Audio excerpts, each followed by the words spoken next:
Assalaamu calaykum waraxmatullaahi wabarakaatu. Walaaleyga qaaliga ah waa walaashiin Haaruun. Kanaalkayga haddaa ka hesho please subscribe.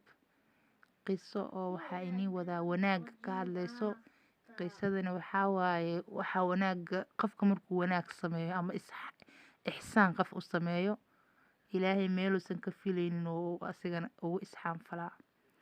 Marka haweeney oo taajirad ah oo lacagna wadato gaariga ka halaabay. Marka gaariga wuxuu ugu halaabay maxay ahaayeen meel wada ah oo magaalada afkeeda hore ah oo magaalada ahaynin, xilli maqrib ah, erkii oo soo xirxiray roob oo mugdi soo galay.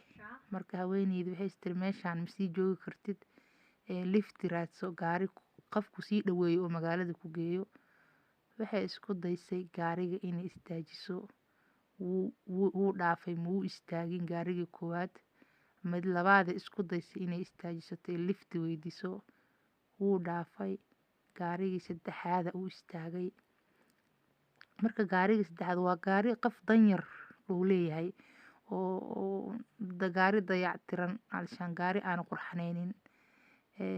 Ninka saarana rafaada ka muuqdo, nin rafaad ka muuqdo waaye. Markuu istaajiyo wuxuu yiri ma ku sii dhaweeyaa. Naagti marka way cabsato xoogaa waxay istiri ninkan rafaadka ka muuqday gaarigan sida u yaalo.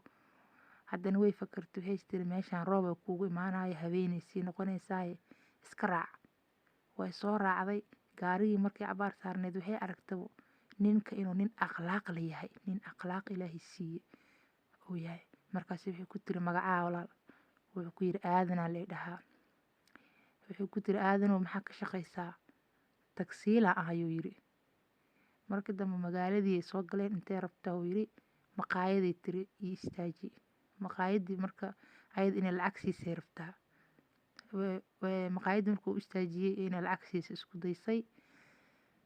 Aadan wuu ka diiday inuu lacag ka qaato. Way ku qasabtay wuu ka diiday. Walaal qaaday tiri asxaanka ii samaysay aan ku siiyay. Mayuu yiri ma rabo. Adiga ma rabtaa inaan asxaan ii samayso haa. Qof danyar haddaa aragto ama qof oo maxay wax ka siiyino wanaag u sameey. Waaye tiri assalaamu calaykum uu yiri waa ka tagay. Haweeneydi maqaayadii gashay. Maqaayadii markay gashay dalabkii iyo wixii ay rabtay haweeney kala u imaatay, gabar kala u imaatay. Way soo kor istaagtay. Waxay ka qorqortay waxay rabto.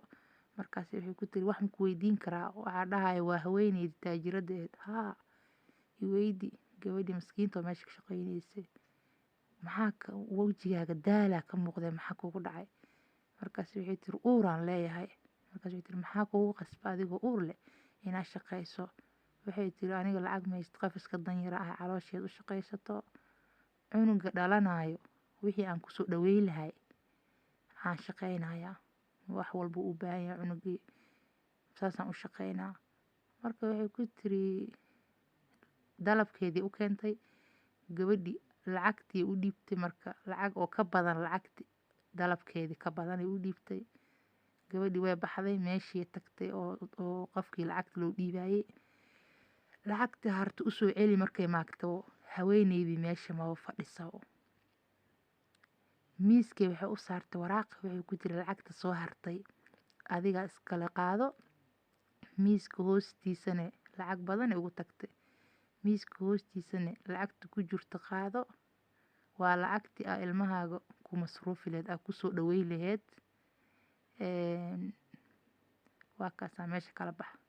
Gabadhii meesha de lacagtii kala soo baxday lacag 6 bil oo shaqadeedii ah meesha loo geliyo. Gabadhii way soo baxday way soo oroday isla markii waxay u imaatay ninkii oo meesha oo ka talinayay oo maqaayadda taliyeeda ah. Wuxuu ku tiri aniga ma shaqayn karo bes waaye. Way soo baxday gabadhii gurigeeda imaatay. Albaabkii soo gargaraacday. Albaabkii markay soo gargaraacday waxay tiri maxay ahaayeen nina ka fur marka ninkeedii guriga gudaha ku jira ka furay. Maxaa kugu dhacay maanta xilliga ma imaan jirin waa soo dhaqsatay. Markaas waxay ku tiri aadanow waa helay lacagtii aan raadinayay oo cunuga aan ku soo dhaweey lahay cunug dhalan doono iyo wax ugu gadgadi lahay waa helay. Haweeney kheyr qabto ah i siisay. Marka ma taqaanin aadan waa ninkii haweeneyda meesha ka soo qaaday. Wuxuu ku yidhi haddaa qof dhiban aragtid wanaaji. Fiir bal wanaagga ilaahay meeshuu ka siiyey asaga ayadoo soo dhaweeyay wanaagina ilaahay gurigiisa ku soo celi waatan xaaskiisii ilaa ay ka umusho ay soo hesho. Marka weligaa asxaan sameey waa ku liibaanay.